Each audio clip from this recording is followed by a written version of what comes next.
Halo, perkenalkan nama saya Dafak Masdansyah, NIM 2023 31027. Dan rekan saya, Saya Abdurrahman Ridho dengan NIM 2023 31030. jadi gini sih, gue lagi pusing nih, linear regression sama random forest itu bedanya apa sih? Linear regression sama random forest itu gampang. Kalau linear regression itu model ML sederhana yang nyari hubungan linear antar variabel input sama output. Intinya dia tuh bikin garis lurus yang paling pas buat ngira-ngira hasil dari data. Oh, jadi cuma garis lurus gitu ya? Iya, kalau digambar di grafik kayak gitu. Misalnya, kamu punya data rumah sama harga luas tanah. Hmm? Terus kamu mau cari hubungan antara luas tanah sama harga rumah. Nah, linear regression itu bakal nyari garis yang bisa diprediksi, yang bisa memprediksi harga rumah dan luas tanahnya. Nah, terus kalau random forest itu apa? Nah, kalau random forest tuh beda jauh banget sama linear regression. Dia tuh model yang jauh lebih kompleks. Prinsipnya itu dia bikin banyak decision tree, pohon Hmm. keputusan, terus hasilnya nanti diambil rata-rata atau voting buat dapetin prediksi akhir. Kayak hutan keputusan gitu bukan sih? Benar, setiap decision tree belajar dari bagian data yang beda-beda. Jadi kalau ada satu tree yang salah, yang lain bisa nutupin kesalahan itu. Nah, random forest biasanya lebih akurat dari linear regression, terutama kalau datanya nggak linear. Oke, jadi linear regression buat hubungan simple, random forest buat yang lebih ribet gitu ya? Nah, kurang lebih begitu. Linear regression cocok kalau hubungan antar variabelnya sederhana. Contohnya cuma X atau Y. Tapi kalau datanya rumit dan nggak bisa diprediksi sama garis lurus, random forest bisa lebih efektif. Oh, oke. Ngerti sekarang. Berarti pakai random forest aja deh buat tugas ini ya. Betul. Apalagi di UAS ML kali ini kita pakai dua model untuk membandingkan dari data polusi udara. Gue boleh share screen nggak nih? Oh, boleh. Boleh. Oke. Nah, contohnya di sini, Dap. Di sini kita UAS ML kita pakai data polusi udara, sedangkan datanya ini sangat tidak linear. Contohnya, di sini ada 64, di sini ada 54, di sini ada 77. Jadi dia naik turun datanya. Sedangkan kalau regresi linear itu biasanya dari kiri, Kak. Dari 64, 77 terus meningkat ke atas atau dia punya tren ke bawah. Nah, kalau Oh, dat kalau datanya seperti ini, tidak naik turun seperti ini, lebih bagus kita pakai random forest. Tapi berhubung kita udah bilang pakai linear regression, kita coba dulu pakai linear regression. Ada beberapa tahapan nih untuk machine learning seperti ini. Pertama, kita akan tahap eksplorasi data. Di sini kita lihat data di sini data kosong nih, Dap. Nah, ini nggak boleh nih kalau di iya. machine learning kayak gini. Harus berbentuk numerik semuanya. Makanya kita lanjut ke tahap selanjutnya yaitu data cleaning. Di sini kita bakal ngebersihin semua data yang nggak berhubungan. Contohnya series name, series kode, sama tahun yang kosong tadi. Nah, lihat kan sekarang 2023 udah nggak ada tuh yang kosong. Iya, udah nggak. Tuh. Terus kita lanjut lagi, kita hilangkan nih yang titik-titik ini, dihilangkan. Soalnya ini bikin jelek nih data kita. Iya, Kita pakai, ngeganggu. iya ngeganggu. Nah, terus kita lihat kan sekarang datanya udah bersih. Setelah datanya bersih, baru kita lihat datanya. Nilai maksimumnya berapa, minimumnya berapa. Ternyata kita dapat nih, nilai maksimumnya 99, terus nilai Oh, minimumnya 10. Terus setelah dapat kayak gitu, kita klasifikasikan jadi 5 kategori. Di mana kalau nilainya 60, itu returnnya 1. Jika nilainya lebih dari 40, returnnya 1. Jika lebih dari eh, kurang dari 25. 25, jika lebih dari 25, returnnya 2. Jika lebih dari 10, return 3. Selain itu, returnnya 4.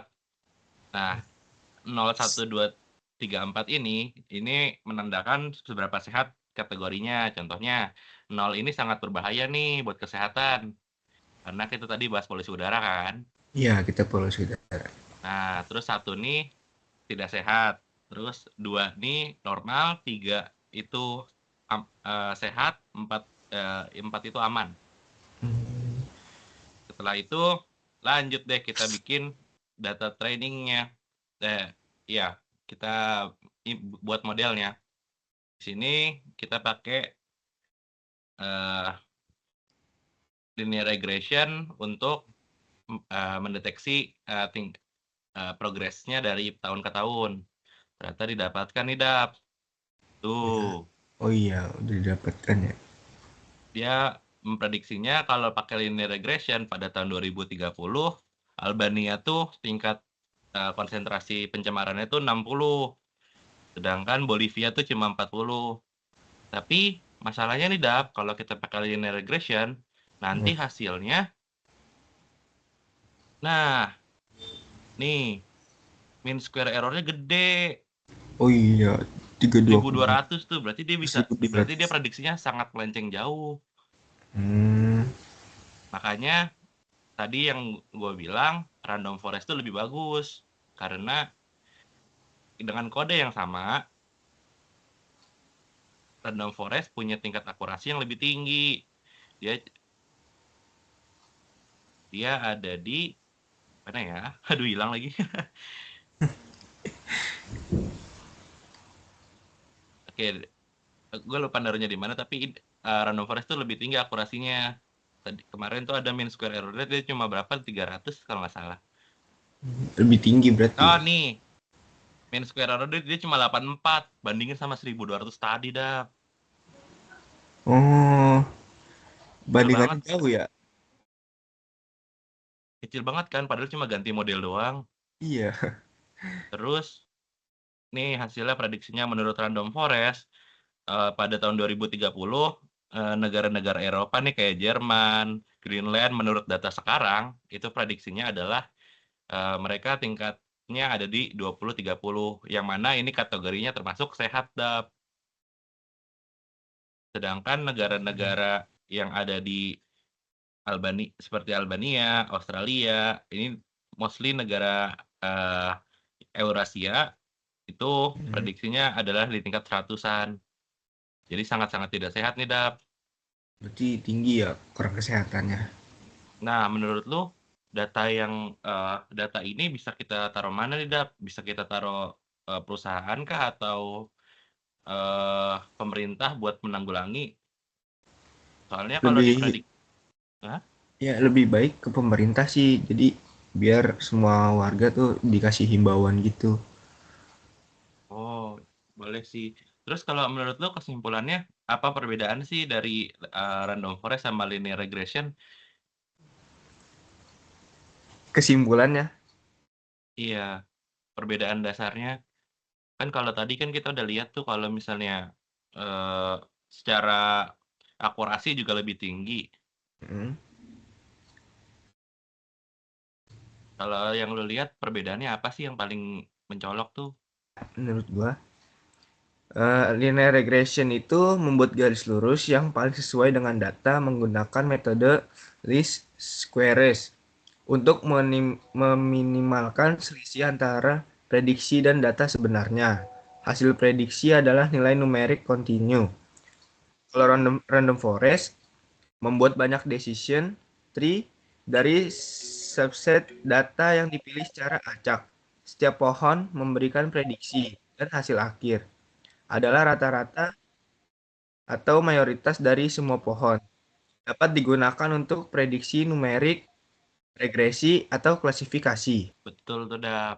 Berarti eh, linear regression kan dia cuma satu model, terus Hmm. habis itu dia memprediksi dari rata-rata yang udah ada. Sedangkan kalau decision tree dia bikin berapa banyak cabang, terus setiap cabang ini memberikan keputusan yang ini apa, yang ini apa, yang ini apa, terus nanti diambil baru rata-ratanya. Tapi, Hmm. Dap, meskipun random forest eh, random forest lebih akurat, tapi daya komputasi yang diberikan itu lebih tinggi, Dap, karena dia perlu memberikan kesimpulan dari tiap cabang baru diambil rata-ratanya. Sedangkan kalau linear regression kan dia tinggal nyari itu dari rata-rata Ya, ke data yang ada. Gitu, Dap. Jadi tugas lu aman kan? insya Allah aman. Aman. Oke, nanti kalau ada perlu bantuan telepon gue aja. Oke? Oke, terima kasih Rashid.